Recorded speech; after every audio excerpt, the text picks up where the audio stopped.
let you guys in on a little secret.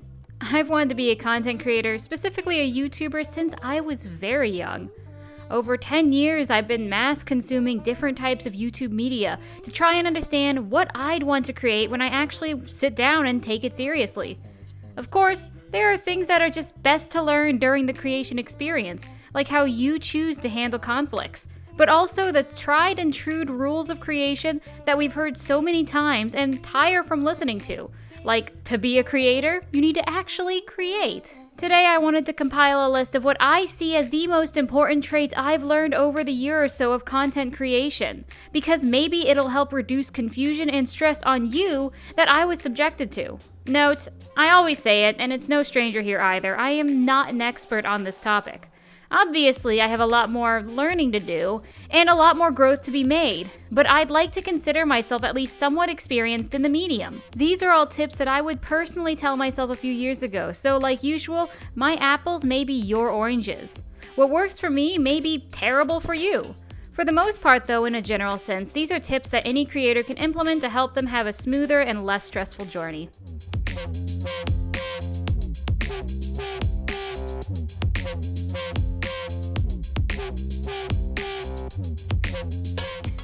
First up is probably the weirdest of them all. What is your plan as a content creator?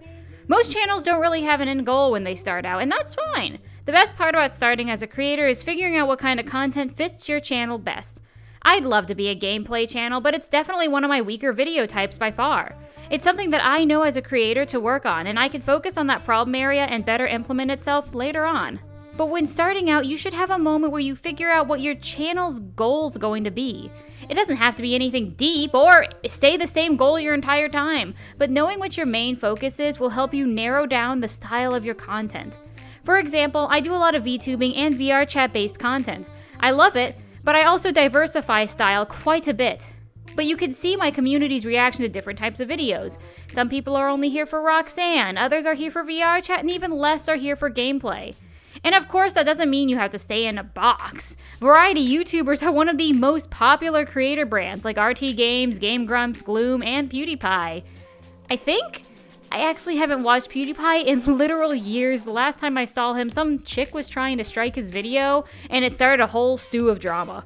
All these creators do gameplay, day-to-day, cooking, and plenty other variety on their channel. However, you can still recognize them for their branding, how they open their videos, etc. You see this in variety gaming YouTubers as well, and pretty much anyone who grows their own brand, no matter what they do. Artists, animators, tutorials, drama, history, it doesn't really matter because at the end of the day, most of the channels you watch have their own special flair that adds to the content. And some of it's intentional, like Jack and Call Me Kevin's intros, while others may be less so, like Studart Maju's or Jaden Animation's art styles and methods of storytelling. This sense of familiarity adds to the connection as a viewer and creator, and a great example is my personal favorite YouTuber, CNanners. This man's videos have pulled me through some serious times, and he has 3 very prominent traits to his channel. He's giggly, known as the dolphin laugh, his sadistic tendencies to his friends, #NeverTrustNanners, and just overall his gremlin-like personality. Everyone's on edge when Nanners is involved, and you know what kind of video you're gonna get when you watch it. If you've never seen CNanners before, I highly recommend his channel. He's older school YouTube. Some of the people he used to play with aren't as virtuous, but to my memory, I don't think he's ever done anything negative. Your branding, personality as a creator, and goals will always change as you continue to grow, but it's nice to try and get at least a loose leaf idea and habits that you'd like to have. For example, I always try to end my VR chat talking videos a very specific way. For those who have been around and seen those, have you picked up on the habit? Many creators like Rage Gaming Videos also do something similar, and I just think it's a nice way to wrap up the video. Outro music also used to be a very popular indicator when the video was closing up, and when you're too wrapped up to be even checking how much longer the video is. One day I'll afford my own outro, but regardless, it's just a good idea to have a level of consistency with your content and build it into a habit. Just go ahead and rewatch your videos and see if you've already added your own flair, or maybe ask a friend or two that watch your videos. And you may wonder, how do I know that the flair that I add to my channel is good or not? Plenty of people get mocked for the stuff they create, and it can suck, which brings me to tip number 2. Be proud. Sure, Pride is one of the deadly sins. And even more sure, some of the stuff I've made is not noteworthy in the slightest. I've got some, pretty bad videos on this channel. Some of them are more popular than I like, but one man's trash is another man's treasure. You will always be your own worst enemy when being a content creator or anything in general, and I can prove it to most of you right now. Here, a little quick exercise that we can do together. Take your phone or OBS and a mic and record yourself singing a chorus to your favorite song. If you're already a singer, do a dance to the chorus instead. If you're both, write a poem. If you're all three, then get out of this video. Get out of this video. You are way too good for me to be here. Take it seriously though and try your best. Stop recording and then listen and watch it. No, don't pause it and don't skip it. The whole thing. Watch it. Many of you are going to want to cringe. You can hear the strain, you can see the missteps, you hate your own voice or movement, you think you aren't original, your poem sucks, whatever you want to say. That right there is your own bias against you speaking. Maybe to you, your attempt at singing was terrible, but to somebody else, they were enamored by it because it was you. Sometimes pulling back from your own expectations and just accepting what you made is what it is will be the healthiest option. If you really think the video should have had an update, then revisit it later and update it later on. Nobody is stopping you and nobody would complain about seeing more improved you. That's kind of a lie. People complain for anything these days, but you get the point. But something that I see all the time, and I even do it myself, is undermining the hard work that goes into my videos. I don't think I'm hot shit, and I know my videos are nowhere near the level of quality as some other creators. But I still do put the work in, and I spend long hours trying to make my own corner of the community. You do the exact same thing, and that isn't a feat everyone can be proud of. Our projects may seem as not that big a deal because we were there every step of the way. But many people don't know the techniques that we may use, or the perspectives that we have, or can write the same way we write.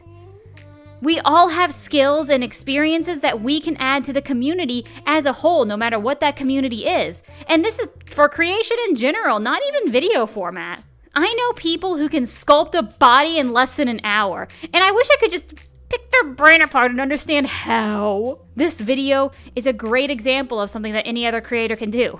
We all have our own takeaways from life. We could all share them. But at least currently, I am proud about how this video is doing in production. You will always be the #1 person who tries to undermine yourself. And it can be hard to actually face your biggest bully, you, and realize that it's okay to be proud of what you've made, regardless if it's 1 view or 1 million views. Of course, I know the pain of having videos that you worked hard on completely flopped. It's like baking a delicious cake and not having it acknowledged. Especially when somebody else makes the exact same cake and theirs seems similar and does a million times better. I have a few of those videos myself. But sadly, unless you're willing to self-promo up the butt, or pay for promotion, or find secrets in the algorithm, it's a pretty tough climb. And depending on what you create, you may just get more aggressive people who want to prey on smaller channels. Which leads me to tip number 3 that I stress constantly to everybody that asks. You are not required to defend yourself or engage in a disagreement with someone on your channel. This is a very shaky start because there are so many factors that go into why someone would want to start conflict, but let me explain. At the start of my content journey, I made a video that covered a certain topic and made a comment that I still believe is fact. I had the numbers, I have the proof, and my explanation as to why I saw it, why I did. It wasn't aggressive, it wasn't me down talking, it was just fact. A few people disagreed with my POV, and some of them, they weren't mean, but I would say borderline rude in giving their opinion back. This made me retaliate with another video showing the numbers, which they would say doesn't count because of the situation. And then 2 more video replies later, I decided, you know what, I don't care enough, I'm getting worked up over literally nothing, because I knew what I thought. They didn't change my mind, and I can't change their mind. I have no reason to defend myself. It wasn't a serious conversation, it wasn't even serious enough to have a debate on, so I just removed the videos to avoid cluttering my space. Skip to over 6 months later. I met one of the people who disagreed with me. The first thing that came out of their mouth was, I remember when we first met and I saw your content. We had a huge disagreement, though I don't remember what it's about anymore. Now, no hard feelings to them because, like I said, I didn't care enough, and it sounds like they didn't care enough, but at the time, I could not remember what the heck they were talking about, and really had to dig mentally to make the connection. The point I want to make is blowing disagreements out of proportion and keeping them going when both sides are adamant on their opinion can cause people to hold a grudge. Do they actually hold a grudge against me? I don't know. I don't think so. They seemed friendly enough at the time. But considering that's what they remembered of me, was a disagreement that lasted a day and was removed off my channel because I knew it wasn't worth it? Your words, actions, and choices influence the people around you, intentional or not. This was such a minor disagreement. It wasn't about human rights or rippers or anything more serious. It was me talking about my opinion on VR chat and how people carry themselves in VR chat as a creator. People forget that we are all human too. Your words and actions stick longer than you probably expect them to stick. I know quite a few people who may not know me personally, or at least don't know me when I was smaller, and I absolutely refuse to interact with them because I've seen how they treat others when they dog someone. Obviously, since I always get some people who can't rub two brain cells together and love to bring up the extremes, when I say you don't have to defend yourself, it is for minor issues.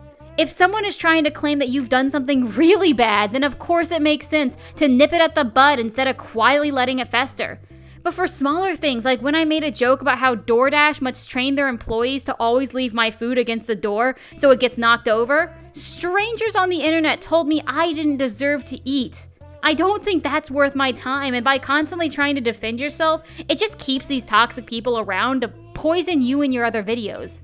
Let me tell you, right now, we are at the peak of sensitivity, especially in cesspools like TikTok and Twitter.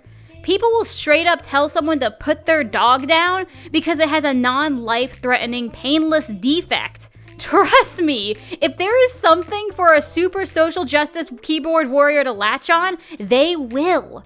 Like I said, a video of me joking about DoorDash putting my food against my door, which led me to knocking it over, resulted in a flurry of pissed off man-children and Karens telling me I deserve to starve, and how dare I complain about a privilege. Like, people forget it's a service that I paid for with my money. Another great example is when somebody tried to rag on me at how people around the world can't afford a VR headset. If you're part of my Patreon, I made a full video covering what I think about that comment because it struck a nerve that there are people who are so disconnected from reality, they think the regular Joe is required to buy a VR headset for people in need.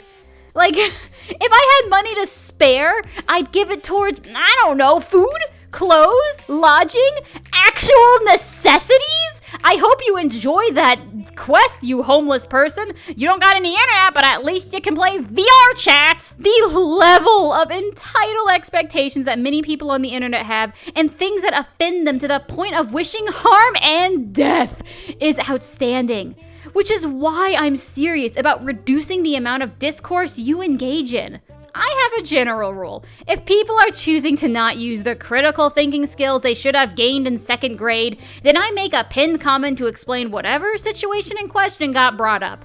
And you'll be surprised to know that people still skip over that and comment anyways. It's wild. Which brings me to my fourth point, standing your own ground. For situations that you choose to involve yourself in, don't be afraid to stand your ground. With my Roxy videos, I get a ton of comments of people telling me how I should have made my content. And while I love suggestions, there is a limit to what I will and will not do. I made a clear boundary that once a week I will post a Roxanne Wolf video, and even then I still get people harassing me for more. Could I shoot up the levels of popularity if I only focused on Roxy content? Sure, probably. But will that drown out my other content and effectively kill my channel once it's irrelevant? 100%. I want what's best for my channel, and at times that means that what's best for me, rather than the viewer. This will be a hard pill for many to swallow, but content to an extent is a luxury. Your viewers are not entitled to what you make. And if they choose to try and use that against you, they're only around for the ideal of who you are. They don't respect you as a creator, and that can be hard sometimes. Just like in streaming, if you have that one guy who harasses other viewers and causes problems, they're only there for their own benefits. And content creation is a mutual thing. You get the joy of people loving your work, and they get entertainment or education or whatever else you provide. And bringing back the stream issue, having a problem viewer in your content will actually push others away. It's hard to stick up for yourself when you're just starting to grow out because every single viewer counts and helps you reach the goal of whatever you're trying to get to. But it's just like a garden of weeds. Are you really happy that one weed has made your entire garden green? Sure, something looks better than nothing, but all the pretty flowers that try to plant themselves are instantly strangled and taken out. It is much harder to grow with someone who has no interest in watching you continue your journey unless they're a main character in it. These people's entire goals are to make sure they're important in your story, either as a #1 fan or foe. If you've put your foot down once and they still disrespect it, you need to respect yourself and your stream and deal with the problem. It isn't easy, and some will try and drag you down with them, but you gotta stay firm, have receipts, get a mod's help, push on forward, whatever you need to do. And sometimes, a punishment is needed to snap someone back into their senses. A viewer that I have, and I'm sure you're watching, would also join and watch my other friend's stream. A gag they played once was talking about how they were watching the stream while driving. The streamer, my friend, made it very clear this made him uncomfortable and told them to stop commenting and come back when they are home. It wasn't funny, people may get the wrong idea, actually try, put others in danger. The viewer didn't get the hint though and ended up making a new account with their username. He ended up banning them after a stern reminder to everyone that putting yourself in actual danger for clout is not appropriate, and the viewer was not welcome back to the stream for quite a while. This was a teaching moment, and from that moment I saw a very visible change in how that viewer interacted. With the jokes they made, they became more content friendly. Sometimes you have to be strict to set your boundaries because that's the only way people can learn. And for many, this won't be the outcome. For many, you'll have to ban them and then call it a day because they won't be willing to face their own personal mistakes. This can be super emotionally taxing, being in charge of what's shared, spoken, and shown. Sometimes, as a head of a community, you get exposed to some really nasty things, be it videos, images, people's dangerous personalities, or just general trolling and hateful nature. Which brings me to my last and equally important tip: having a support system. Having your friends, co-creators, and supporters just there in your lower points can help boost your morale. Remember how I said that you are your worst enemy? It's the same thing here. When people try to tear you down, it can chip away at you slowly until you want to give up. Hearing encouraging words from others who have been through the same deal can help you push onwards. The #1 killer to a channel isn't being canceled. It's the small creators who give up because they don't feel like the fight is worth it. And many of them feel alone, lacking from having a community that's just like them. This is something I want to focus on, but at the time of this video, I'll either be preparing or just finishing my wisdom teeth removal surgery and will be out of commission for at least a week. I hope nothing interesting happens while I'm gone. See, I've spoken to many creators, all with varying levels of success. Some I've seen get defensive over their content when they're feeling like what they made is garbage and their supporters are super happy with the upload. They feel like they're being mocked, even though that isn't the intent at all. And they know it isn't. But for me and some other people, when I make a video, I know my friends don't have to compliment or even comment on it.